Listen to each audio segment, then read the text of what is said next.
तुझे बच के रहना पड़ेगा, नहीं तो दिल टूट जाएगा। जी हाँ, हम बात कर रहे हैं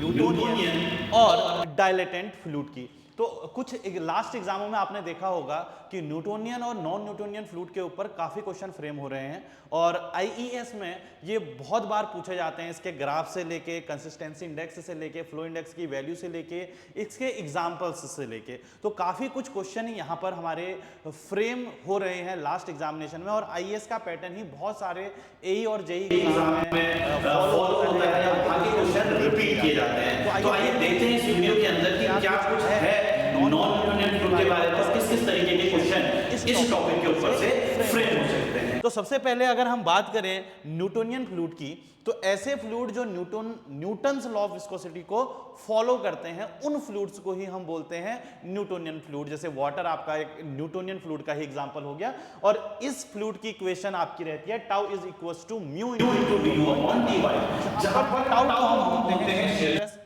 म्यू को हम बोलते हैं कोफिशिएंट ऑफ विस्कोसिटी या विस्कोसिटी कांस्टेंट या डायनामिक विस्कोसिटी, और du अपॉन dy यहां पर वेलोसिटी ग्रेडियंट को दिखाता है। और इस इक्वेशंस को हम बोलते हैं न्यूटन्स लॉ ऑफ विस्कोसिटी। और इस इक्वेशन, इस लॉ को जो इक्वेशन फ्लूइड फॉलो करते हैं, उन फ्लूइड को ही हम बोलते हैं न्यूटोनियन फ्लूइड। बट जो मेन हम जानना चाह रहे हैं नॉन न्यूटोनियन फ्लूइड के बारे में, ऐसे फ्लूइड जो न्यूटन्स लॉ ऑफ विस्कोसिटी को फॉलो नहीं करेंगे, उन फ्लूइड्स को हम बोलेंगे नॉन न्यूटोनियन फ्लूइड। अच्छा, नॉन न्यूटोनियन फ्लूइड तो न्यूटन्स लॉ ऑफ विस्कोसिटी को फॉलो नहीं करेंगे, तो कोई स्पेसिफिक लॉ या किसी स्पेसिफिक चीज को तो फॉलो कर रहे होंगे। तो बहुत सारी इक्वेशन थी, बट एट द एंड जो इक्वेशन हमारी यहां पर यूज होती है समझने के लिए कि क्या लॉ है जिसको नॉन न्यूटोनियन फ्लूइड फॉलो कर रहे हैं, उस इक्वेशन को बोलते हैं हम ऑस्टवाल्ड डी वॉले या पावर लॉ मोड इक्वेशन। तो इस लॉ को फॉलो करती है हमारे नॉन न्यूटोनियन फ्लूइड, ठीक है। और ये इक्वेशन क्या है, tau star is equal to a into d u upon d y की पावर n प्लस v। तो यहां पर जो a है इसको हम बोलते हैं कंसिस्टेंसी इंडेक्स, जो किसी चीज के गाढ़ेपन को दिखाता है। n जो है इसको हम बोलते हैं फ्लो या बिहेवियरल इंडेक्स, और b को हम बोलते हैं यील्ड स्ट्रेस। स्ट्रेस मतलब किसी चीज को फ्लो करने के लिए जो स्ट्रेस हमारे रिक्वायर्ड होता है, इसी को हम क्या बोलते हैं, यील्ड स्ट्रेस, ठीक है। अब अगर हम इस नॉन न्यूटोनियन फ्लूइड को स्टडी कर रहे हैं, तो इस नॉन न्यूटोनियन फ्लूइड की स्टडी को ही हम बोलते हैं रिहोलॉजी। तो एक क्वेश्चन यहां से भी आपका फ्रेम हो जाता है कि what the study of non Newtonian fluid is known as, तो इसको हम बोलते हैं रिहोलॉजी। अब अगर मैं बात करूं नॉन न्यूटोनियन फ्लूइड की, तो नॉन न्यूटोनियन फ्लूइड हमारे दो तरीके के होते हैं, टाइम इंडिपेंडेंट और टाइम डिपेंडेंट। उससे पहले आप ये देखिए कि इसी इक्वेशन में जो अभी हमने इक्वेशन जानी थी, that is tau is equals to a into d u upon d y की पावर du अपॉन dy की पावर n प्लस b जानी थी। अब इसी इक्वेशन को अगर हम ऐसा लिखें, a into d upon d y की पावर n माइनस वन, और मैंने एक du अपॉन डी वाई और लिख दिया प्लस b, तो मैं अगर इस टर्म की बात करूं तो इस टर्म को ही हम बोलते हैं एपरेंट विस्कोसिटी। और ध्यान रहे कि जब हम न्यूटोनियन फ्लूइड की बात करते हैं तो वहां पर तो हम बोलते हैं कि विस्कोसिटी कांस्टेंट है, बट नॉन न्यूटोनियन फ्लूइड के केस में विस्कोसिटी कांस्टेंट नहीं रहती है, वो चेंज होते रहती है, चाहे हम समय के साथ बोलें या हम शेयर स्ट्रेस के साथ बोलें, ठीक है। तो इसीलिए जो नॉन न्यूटोनियन फ्लूइड है उसको दो कैटेगरी में कैटेगराइज किया गया है, दैट इज एक टाइम डिपेंडेंट और एक टाइम इंडिपेंडेंट। एक टाइम डिपेंडेंट, ये आपके टाइम इंडिपेंडेंट हो गए जिसका समय से कोई लेना देना नहीं है, और एक हो जाते हैं आपके टाइम डिपेंडेंट जो समय पे आपके बेस्ड रहते हैं। तो अगर हम टाइम इंडिपेंडेंट की बात करें तो इसके अंदर आपके डायलेटेंट, स्यूडोप्लास्टिक और बिंघम प्लास्टिक आ जाते हैं। और अगर हम टाइम डिपेंडेंट की बात करें तो समय पे डिपेंड कर रहे हैं, तो उसके अंदर आ जाते हैं आपके रिहोपेक्टिक और थिक्सोट्रोपिक, ठीक है। तो इनको एक एक करके जानते हैं। अब अगर हम बात करें टाइम इंडिपेंडेंट की, तो इसमें आपके तीन आ जाते हैं, दैट इज डायलेटेंट, स्यूडोप्लास्टिक और बिंघम प्लास्टिक। तो देखिए आपको मैंने स्टार्टिंग में एक इक्वेशन बता दी है और इसी पे सारा कहानी हमारी प्लस b और इस B और N की वैल्यू पे ही डिपेंड करता है कि ये किस तरीके का फ्लूइड है। तो अगर हम बात करें टाइम इंडिपेंडेंट फ्लूइड की, तो इसमें सबसे पहला आ जाता है डायलेटेंट फ्लूइड। डायलेटेंट को शेयर थिकिंग फ्लूइड भी कहा जाता है। शेयर थिकिंग मतलब कि जिसको अगर हम शेयर फोर्स दे रहे हैं तो वो और ज्यादा थिक होते जा रहा है, और ज्यादा गाढ़ा होते जा रहा है, तो ऐसे फ्लूइड को हम बोलते हैं शेयर थिकिंग फ्लूइड, या उसी के लिए एक स्पेसिफिक नाम दे दिया गया है डायलेटेंट फ्लूइड। ठीक है, ऐसे फ्लूइड के लिए जो ये फ्लो इंडेक्स है, ये भी क्वेश्चन पूछा जाता है, फ्लो इंडेक्स और यील्ड स्ट्रेस की वैल्यू बताओ, कि वैल्यू ग्रेटर देन 1 और बी की वैल्यू हमारी क्या रहती है, 0 रहती है। इस बी की वैल्यू कितनी रहती है, 0 रहती है, यील्ड स्ट्रेस 0 रहता है।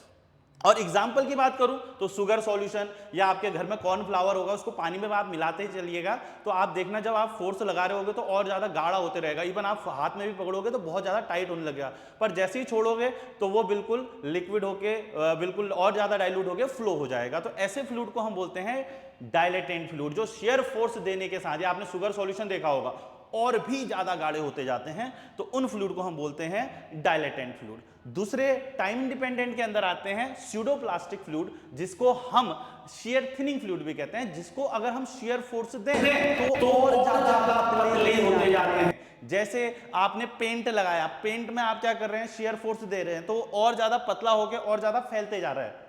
जैसे ब्लड देखा होगा आपने, आप उसको थोड़ा मलिएगा और ज्यादा फैलते रहता है, और ज्यादा पतला होते रहता है।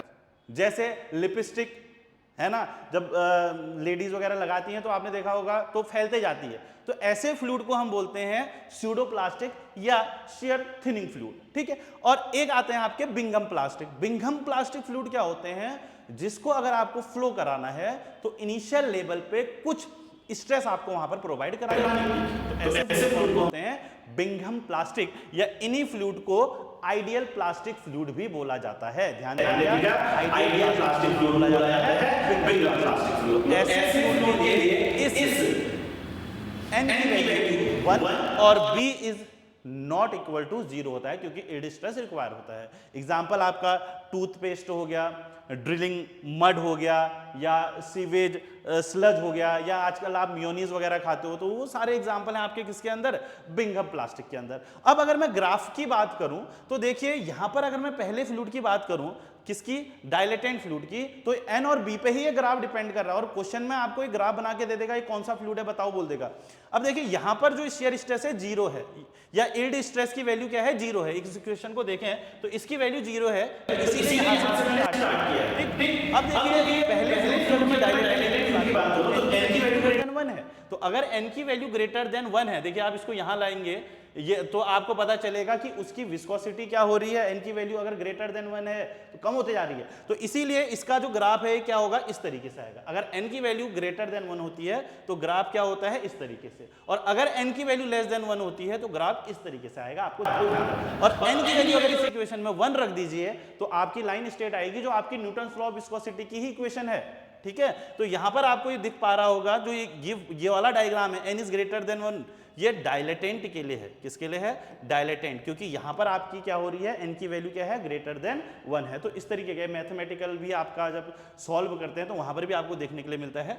और ये आपका किसका है जी, न्यूटोनियन का है, और ये इसका किसका है आपका जी, स्यूडोप्लास्टिक का है। तो आपने देखा होगा इन तीनों फ्लूइड में कोई भी लेना देना नहीं है किसका, आपका टाइम का। इसीलिए इस फ्लूइड को हमने क्या बोला, टाइम इंडिपेंडेंट फ्लूइड। क्या बोला, टाइम इंडिपेंडेंट फ्लूइड। अब हम बात करते हैं टाइम डिपेंडेंट फ्लूइड। अब टाइम डिपेंडेंट फ्लूइड क्या है, जो समय पे डिपेंड होंगे, तो इसके अंदर दो आ जाते हैं। पहला आपका रिहोपैक्टिक और दूसरा आपका कौन सा, दैट इज थिक्सोट्रोपिक। तो रिहोपैक्टिक ऐसे फ्लूइड होते हैं जो समय के साथ और गाढ़े होते जाते हैं। क्या होते जाते हैं, और गाढ़े होते जाते हैं। जैसे आपने देखा होगा जिप्सम सॉल्यूशन या बेंटोनाइट सॉल्यूशन, तो ये सारे एग्जांपल किसके हैं, आपके रिहोपैक्टिक। और ऐसे फ्लूइड के लिए वैल्यू होगी और साथ पे n इज ग्रेटर देन 1 होता है। और मैंने आपको बताया था जब भी n इज ग्रेटर देन 1 है, क्योंकि b की कुछ वैल्यू है इसलिए मैंने यहां से ग्राफ स्टार्ट किया है, और n इज ग्रेटर देन 1 है इसीलिए मैंने ग्राफ इस तरीके से बनाया होगा।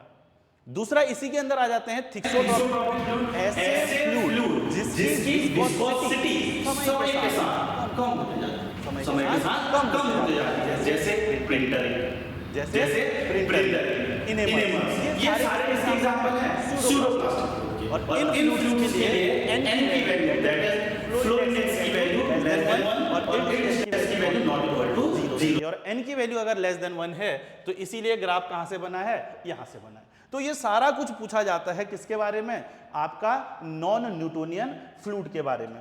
अब क्या क्या क्वेश्चन फ्रेम होते हैं, देखिए नॉन न्यूटोनियन फ्लूइड की स्टडी को क्या बोला जाता है, एक क्वेश्चन ये आपसे बोल देगा।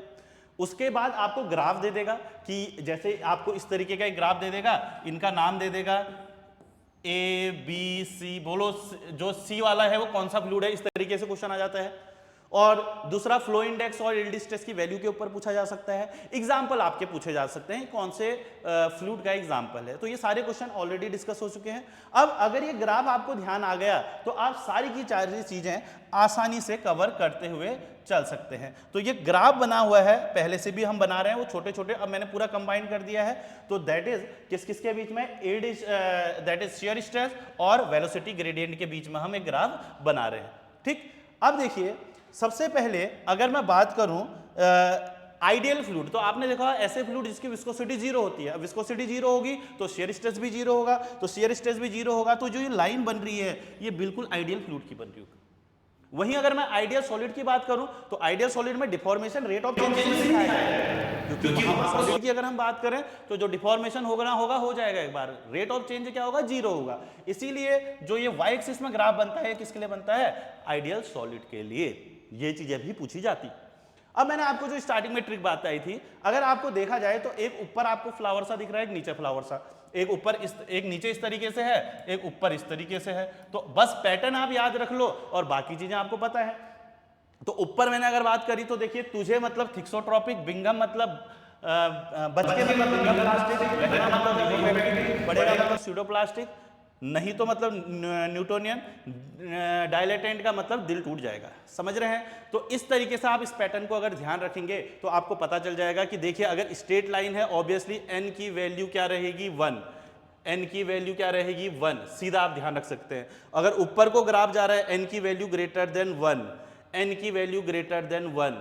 अगर नीचे को ग्राफ आ रहा है n की वैल्यू लेस देन 1, n की वैल्यू लेस देन 1, और यहां पर से ही स्टार्ट हो रहा है तो b की वैल्यू 0, b की वैल्यू 0, b की वैल्यू 0। यहां पर कुछ स्ट्रेस पे हो रहा है तो b is not equal to 0। ये तीनों के लिए कंडीशन हो जाएगी। या कोई और ट्रिक जानना चाहते हैं अगर, तो do not party right before test. जो इंग्लिश मीडियम वाले हैं उनके लिए do not party right before test.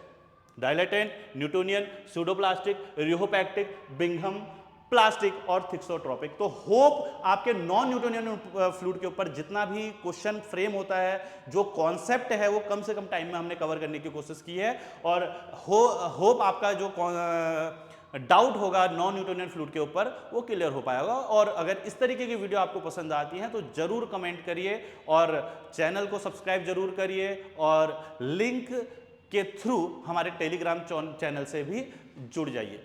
Thank you.